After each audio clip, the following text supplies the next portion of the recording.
It is a beautiful weekend. The sun is shining. My tools are out here on the driveway, and I got this truck that needs attention. It's time to get to work.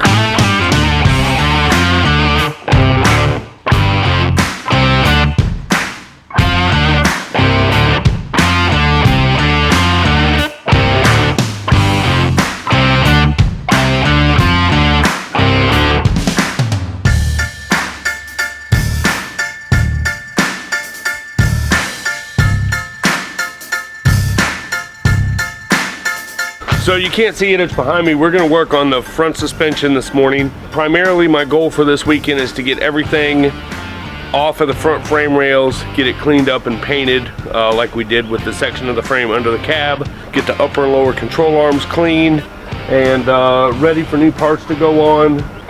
First things first, I gotta get this front bumper off because the front cross member, which I'll show you here in a little bit, is bent. Apparently this thing appears to have gotten stuck at one point and somebody hooked a chain up to it and gave it a good tug, and the cross member said nope, not doing it. And so yeah, it's got a curve to it. Anyways, we'll see what we can do about that, but first things first, bumper off and go from there. Did a little bit of work. Obviously I got the front bumper off. That was pretty easy. I straightened up this cross member here.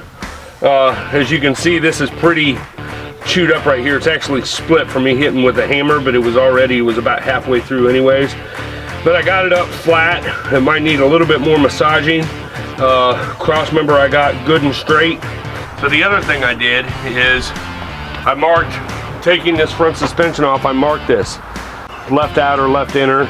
What I'm going to do is I'm going to separate this at the center section and at the steering arm on the spindle, and keep each side assembled. So that way when I go to assemble with the new parts, I will make the assembly that I put on this side the same length, center to center, as this one is, and I will make this one over here the same length, center to center, as this one is. But all that stuff is labeled, so that way when I put it back together I have something to reference. And really the only part of this front steering that's getting reused is this center bar right here, because it has no moving part, it has no bushings or anything like that, so that's completely reusable. I am going to get a new pitman arm and a new idler arm and put those in, and obviously everything else on the suspension, bushing wise and ball joints, are going to be all new too. I got off the tie rod assemblies on both sides, the center section, so I can take off the steering gearbox now. Once I get those two things off, then I'm going to work on getting these spindles off. I'm not going to take the brakes apart, I'm just going to pull the whole spindle hub and brake assembly off in one. I took apart the passenger side, the right side already, and just so I was familiar with it. So I've got this side to do. I've got to take the spindles off the ball joints and then remove the upper and lower control arms, pull the spring out, the shock. It's all pretty straightforward stuff, not too difficult. So I've got all my tools gathered up here and I'm just gonna get cracking on it. So here we go.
to do the alignment on both sides, what I did was there's 2 pins on each side and they each have shims, and that's how you adjust like your camber and your caster. So what I did was I just labeled them left front, left rear, and then I did the other side right front and right rear. So that way I can clean these shims up. They got all this, they must have tried to use like bed liner or something in the wheel wells, and I think that stuff got warm or whatever and just dripped all down on top of these upper control arms, and it's just a mess. But that's all on here. So I mean, I'll clean all these up before I put them back in, but at least this way I'll get back to somewhat close to the alignment that I had. I'm sure it's going to need adjusted because, you know, everything's new, everything's different. I did notice the lower ball joint on the passenger side was toast. The other one seemed okay, not great, but okay. All right, it is the next day, and my lovely wife has allowed me to don my play clothes and come out to my happy place. I wasn't originally going to do it, but I'm actually going to take this cross member out because it is just all bolts, and being as it's all bolts, I can just unbolt it, drop the whole thing. I'll have to take the motor mount purchase off and drop this whole thing down, and I can actually do a better job cleaning the frame and, you know, getting all this kind of the way I want it before I assemble it. It's an extra step, but I think it's one worth taking. So, yep, that's what I'm gonna do. Let's get to work.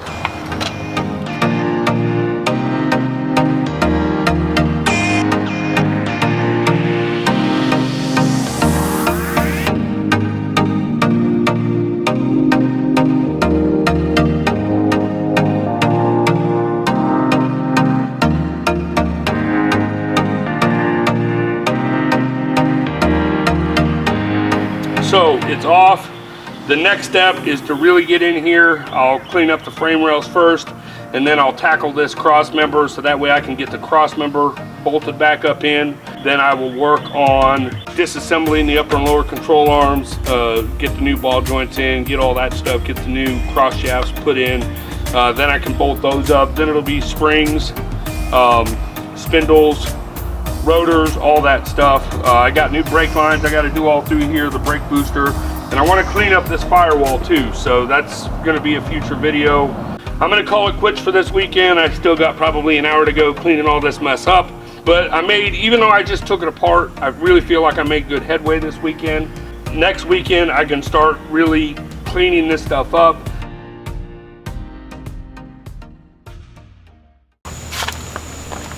Dude, what are you doing? What do you mean, what am I doing? I'm working on the dang truck. Come on, man. I'm supposed to film this stuff. Like, we got a video we're doing. Look, I've been out here working. Oh, come on. I've been busy doing other stuff. You couldn't wait? Look, I told you I was out here. No, not true. Yeah, it's true. I've been out here. The video's ruined now. Like, we took all this stuff apart. They don't know anything about how we put it back together, what parts we used, anything like that. Like, what are we gonna do? Stop watching YouTube videos. Oh, come on now. I do not just sit around and watch YouTube videos. That's preposterous. You weren't out here filming. Yeah. Oh, this is ridiculous. Yeah, it's ridiculous. Now the video's ruined. I got nothing now. You got all this stuff back together, which it looks great, but I don't have anything now that I can that I can film. It's done. It's over. Poor thing. We're just gonna have to move on to the next project. Thanks a lot. Your intro sucks. Oh, don't make fun of my intro. Yeah, I'm gonna make fun of your intro. All right, fine. You're not the wrencher anymore. Maybe I'll be the wrencher. Thank you. No, okay, fine. You can be the wrencher. That's what I thought. All right, don't let it happen again. Whatever. All right, get out of here. I appreciate you. All right, so after that little spat with myself, I admit that, you know, I could have done better. But yeah, we got it back together. I'm gonna get in here and show you this. We have the disc brake rotors, 6 lug. So This is from CPP, and I'm pretty sure it is all stock stuff from early 70s. I think 71 they went to disc brakes, but they were still 6 lug. So this is all kind of based on that. I can't really do anything about the rust on there. Once I'm driving this thing, that rust will get knocked off.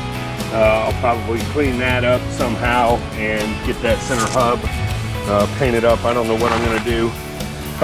Sitting on the 2.5-inch drop spindles, new lower ball joint, new upper ball joint, the spring, inner and outer tie rod in, these nice aluminum